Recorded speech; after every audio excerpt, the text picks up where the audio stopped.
एक बार एक युवक गौतम बुद्ध के पास आया और गौतम बुद्ध से बोला कि हे बुद्ध, मेरे मन में इतने गंदे विचार क्यों आते हैं। मैं नहीं चाहता कि मेरे मन में गंदे विचार आए, पर मेरे मन में हमेशा काम वासना के विचार चलते रहते हैं और मैं इनके बारे में सोच सोचकर बहुत परेशान हूं। मेरी ऊर्जा और समय यह सब सोचने में ही नष्ट हो जाती है और इन सब के विचारों की वजह से मैं कभी भी शांत नहीं रह पाता और मैं हमेशा ही स्त्रियों को देखकर मोहित हो जाता हूं। इन विचारों को अपने आप को रोक ही नहीं पाता। बुद्ध मुस्कुराए और उन्होंने उस युवक से पूछा, क्या तुम्हें पता है यह काम वासना होती क्या है? फिर लड़के ने उत्तर दिया और कहा, बुद्ध, मैं यह तो नहीं जानता कि काम वासना होती क्या है, पर हां, यह जो भी है बहुत बुरी चीज है। फिर बुद्ध ने उस युवक से कहा कि सबसे पहले तो तुम्हें यह समझना है कि प्राकृतिक रूप से जो भी चीज हमारे अंदर है वह बुरी नहीं है। हमारे जीवन में उसकी कुछ ना कुछ जरूरत है। वासना कोई बुरी बात नहीं है। यह तो हमारे मन की एक भावना है जो हमें किसी ना किसी चीज की कमी का एहसास करवाती है और फिर हम उस चीज को पाने के लिए उस चीज की तरफ आकर्षित हो जाते हैं। जैसे अगर तुम्हारे पास धन की कमी है तो तुम में धन पाने की वासना उत्पन्न हो जाएगी। तो वासना कुछ और नहीं, बस एक प्रकार की कमी है जो कि एक प्रकार की जरूरत का एहसास है। और जब यह जरूरत शारीरिक हो तो हम इसे काम वासना का नाम देते हैं।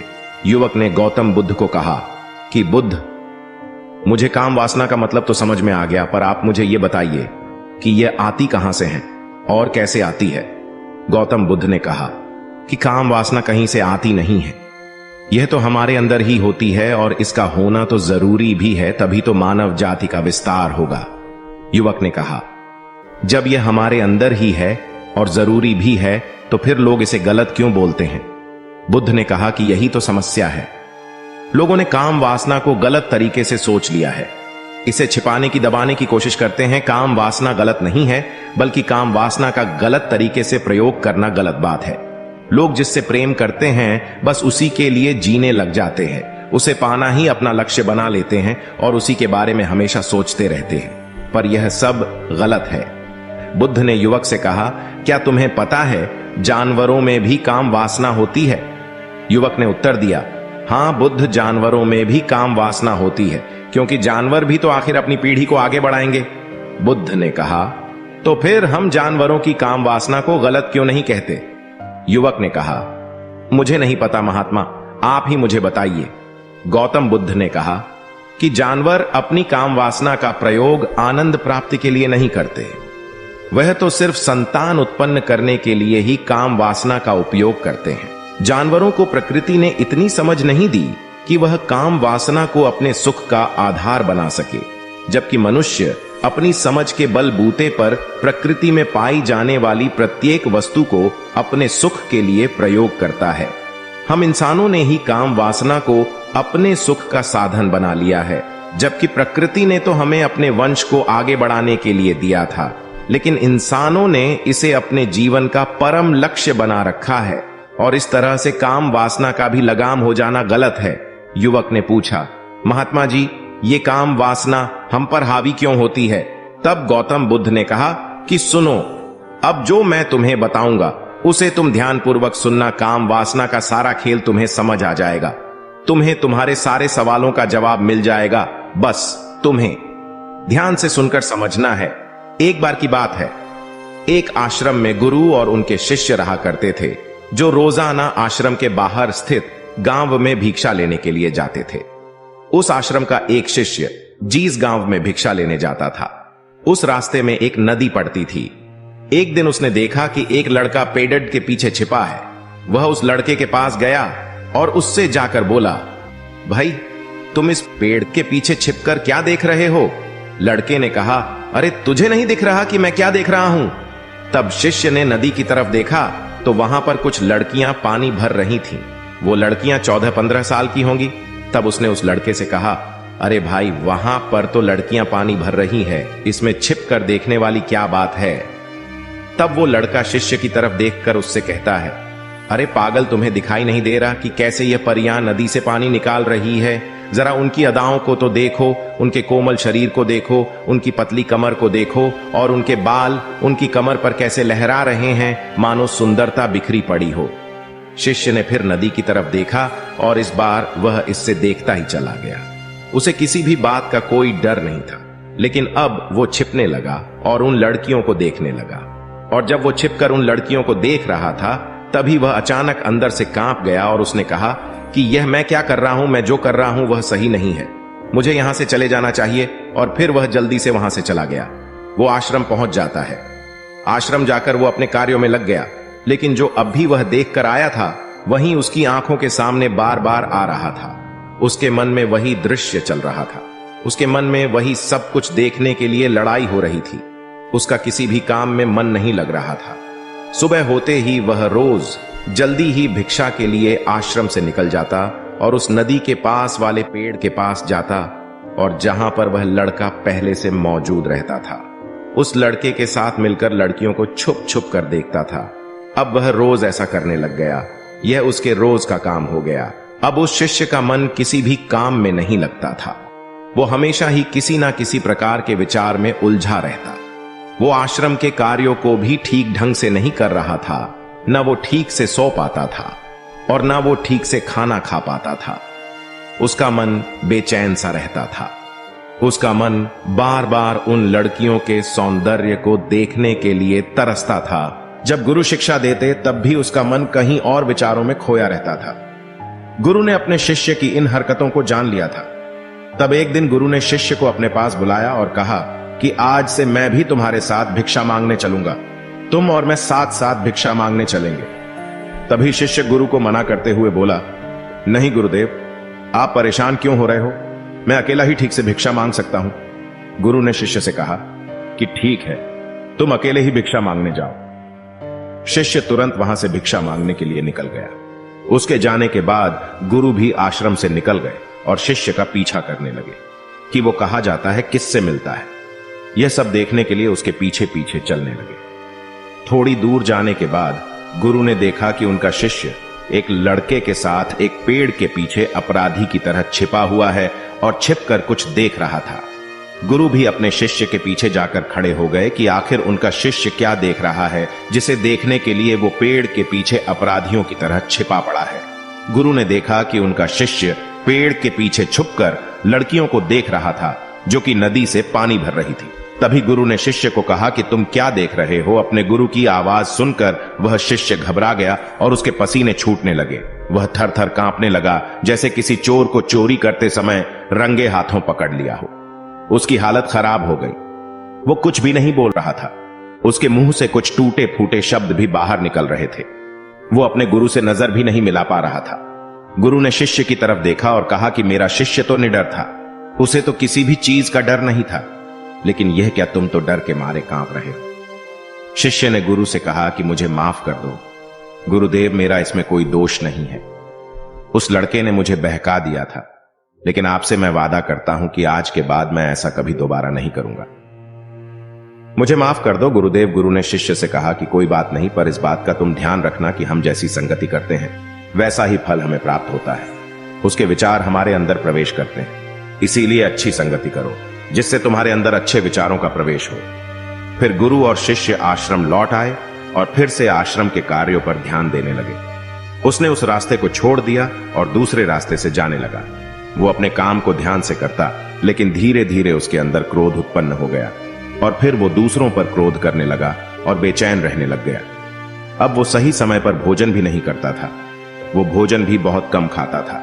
एक रात गुरु शिष्य के पास आए और उसे बोले कि अब तक तुमने कितनी बार अपना वादा तोड़ दिया। यह सुनकर शिष्य अपने गुरु के चरणों में गिर गया और रोने लगा।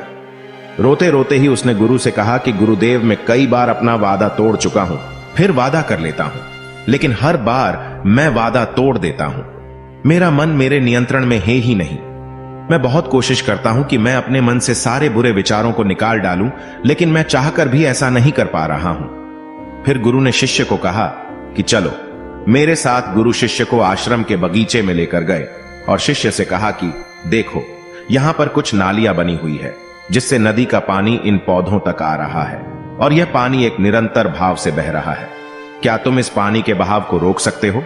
शिष्य ने कहा कि हां गुरुदेव, मैं इस बहाव को रोक सकता हूं। फिर शिष्य ने मिट्टी उठाकर उस नाली में डाल दी। वो पानी थोड़ी देर के लिए रुक गया और फिर थोड़ी देर बाद उस मिट्टी के ऊपर से पानी बह गया। गुरु ने शिष्य से कहा, अरे ये क्या, ये तो पानी रुका ही नहीं। फिर शिष्य ने कुछ कंकड़ पत्थर उठाकर उस नाली में डाल दिए और फिर थोड़ी देर के लिए पानी रुक गया। लेकिन फिर थोड़ी देर बाद ही उन कंकड़ पत्थर के ऊपर से पानी निकल आया। फिर गुरु ने कहा कि यह क्या हुआ, पानी तो फिर से बह गया।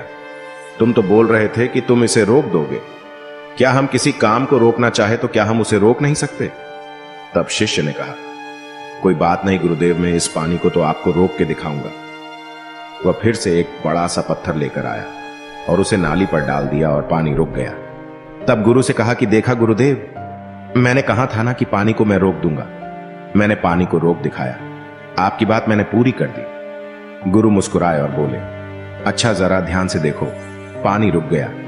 क्या वो तो पीछे की नाली तोड़कर बाहर आ गया और अगल बगल से बह रहा है, और ध्यान से देखो इस पत्थर को आगे भी आ गया और ये पानी अपना रास्ता बदलकर फिर से आगे की तरफ बह जाएगा। और फिर थोड़ी देर बाद ऐसा ही हुआ। फिर गुरु ने शिष्य को समझाया कि तुम्हारे साथ भी तो ऐसा ही चल रहा है। तुम बार बार प्रयास कर रहे हो, बड़े से बड़ा प्रयास कर रहे हो, पर हर बार तुम्हारा प्रयास टूट रहा है और यह हमेशा टूटता ही रहेगा। तुम कितना भी बड़ा पत्थर रख लो, लेकिन पानी तो अपना रास्ता बना ही लेगा। यह सब देखकर गुरु से कहा कि हे गुरुदेव, क्या कोई तरीका नहीं है जिससे मैं गंदे विचारों से बाहर निकल सकूं और यह मेरे मन में आए ही नहीं? गुरु शिष्य को एक नदी के पास ले गए जहां से उस बगीचे में पानी आ रहा था। गुरु ने शिष्य से कहा, वो पानी इसी नदी से जा रहा है। अगर हम यहीं से उस रास्ते को बंद कर दें जहां से पानी बगीचे में जा रहा है, अब क्या हम पानी को रोक नहीं सकते? शिष्य ने कहा कि हां गुरुदेव, अवश्य ऐसा हो सकता है। मैं इस पानी को यहीं से बंद कर देता हूं, तब आगे की नाली में पानी जाएगा ही नहीं और फिर बगीचे में पानी जाएगा ही नहीं। फिर से नदी से जाने वाले रास्ते को बहुत मेहनत करके पत्थर और मिट्टी डाल डालकर बंद कर दिया और गुरु से कहा कि गुरुदेव, मैंने पानी को बंद कर दिया है, अब यह पानी बगीचे में जाएगा ही नहीं। तब गुरु ने कहा कि अगर पानी बगीचे में नहीं जाएगा तो पेड़ पौधों को पानी कहां से मिलेगा? उन पेड़ पौधों को तो पानी की आवश्यकता है, और उन पेड़ पौधों में कुछ पेड़ पौधे तो ऐसे हैं जिनको रोज पानी की आवश्यकता है। वह तो मुरझाकर मर ही जाएंगे, उनका क्या होगा? पानी तो हमें खोलना ही होगा। शिष्य ने गुरु की बात सुनकर वापस नदी से जाने वाले पानी का रास्ता खोल दिया। तब गुरु ने शिष्य से पूछा कि अगर हम इस नदी के पूरे पानी को बगीचे की तरफ मोड़ दे तो क्या होगा? तब शिष्य ने जवाब दिया कि गुरुदेव, वहां पर जितने भी पेड़ पौधे हैं वो गलकर नष्ट हो जाएंगे, वहां पर कुछ नहीं बचेगा। फिर गुरु मुस्कुराए और बोले, तुम इस बात को समझो कि हमें किसी भी चीज को रोकना नहीं है, बस हमें हमेशा संतुलन बनाए रखना है। कम पानी से भी पौधे नष्ट होते हैं और ज्यादा पानी से भी पौधे नष्ट होते हैं। हमारा जीवन संतुलन से ही चलता है। गुरु ने शिष्य से कहा कि अगर मैं तुम्हें कहूं कि तुम आम के बारे में मत सोचो तो तुम्हारे मन में सबसे पहले किसका चित्र आएगा? शिष्य ने कहा कि गुरुदेव, मेरे मन में तो पहला चित्र आम का ही आएगा। गुरु ने कहा कि जब हम गंदे विचारों को जबरदस्ती रोकने का प्रयास करते हैं तो वह और मजबूती के साथ हमारे अंदर प्रवेश करते हैं और ज्यादा हमारे अंदर उठते हैं। इसीलिए हमें उन्हें कभी भी दबाने की कोशिश नहीं करनी चाहिए। फिर गुरु ने शिष्य को जाते हुए कहा कि हमारे गंदे विचार बुरे लोगों की संगति करने की वजह से भी आते हैं। कई बार क्या होता है कि कामुकता हमारे अंदर होती नहीं है, लेकिन कुछ अश्लील लोगों के साथ रहने की वजह से यह हमारे अंदर हावी हो जाती है। फिर शिष्य ने कहा कि गुरुदेव, आप सही कह रहे हैं, मैं अपने मार्ग से भटक गया था। फिर वो शिष्य उस रात बहुत ही चैन की नींद सोया। सुबह अपने कार्यों को पूरे मन से किया और फिर सुबह वो भिक्षा लेने के लिए उसी रास्ते से गया जहां वह लड़का आज भी पेड़ के पीछे छुपकर उन लड़कियों को देख रहा था। वो शिष्य नदी पर गया जहां वह लड़कियां पानी भर रही थीं। उसने उन लड़कियों से पानी मांगा। उन लड़कियों में से एक लड़की ने उसे पानी पिलाया और उस सन्यासी शिष्य के चरण छुए। शिष्य ने उसे आशीर्वाद दिया कि तुम्हारा कल्याण हो। उसका मन सकारात्मक ऊर्जा से भर गया। उसके चेहरे पर मुस्कान आ गई थी, जैसे कि उसे कुछ खोया हुआ वापस मिल गया हो। वह वापस अपने रास्ते से जाने लगा। तभी पीछे से वह लड़का आ गया जो पेड़ के पीछे छुपा हुआ था। वह शिष्य के पास आया और बोला कि क्या बात है, आज तो तुमने नजदीक से दर्शन कर लिए, तुम तो मुझसे भी आगे निकले। तब शिष्य ने कहा कि हम हमेशा दूसरे के दर्शन करने में ही व्यस्त रहते हैं, अपने दर्शन कर ही नहीं पाते। तुम कब तक इस पेड़ के पीछे छुपते रहोगे? किसी को पसंद करते हो तो उससे बोल दो, अगर वो भी तुम्हें पसंद करती है, और शादी कर लो। पर उससे पहले तुम कुछ बन जाओ तथा अपने आप को पहचान लो। ऐसे अपना समय बर्बाद मत करो। फिर वह लड़का रोज उससे मिलने लगा और उस लड़के ने नदी पर जाना छोड़ दिया। और फिर वो लड़का अपने जीवन में कुछ बनने के लिए संघर्ष करने लगा। तो तुमने देखा संगति का असर क्या होता है। अपनी संगति बदलो, अपने विचार बदलो। बुद्ध ने युवक से पूछा कि क्या तुम्हें तुम्हारे सारे सवालों का जवाब मिल गया? तब युवक ने कहा कि हां महात्मा जी, आपका बहुत बहुत धन्यवाद। तब गौतम बुद्ध ने युवक से कहा कि जब तुम्हारे मन में गंदे विचार आए तब आप अपने आप को दोषी मत मानो। यह शरीर है और यह सब इसमें हजारों वर्षों से सीखा है। यह केवल तुम्हारे सोच लेने से, शपथ लेने से यह टूटने वाला नहीं है, लेकिन तुम्हारे पास वो शक्ति है और वो ऊर्जा है जिसका तुम्हें संतुलन बनाए रखने के लिए उपयोग करना है। तुम एक जीवित ऊर्जा हो जो कुछ भी अनुभव करने के लिए स्वतंत्र हो, जो कुछ निर्माण करने के लिए स्वतंत्र हैं। इसीलिए तुम अपने आप को पहचानो। दोस्तों, आपको यह कहानी कैसी लगी हमें कमेंट करके जरूर बताना और ऐसी ही और कहानियों के लिए सब्सक्राइब का बटन जरूर से दबा देना।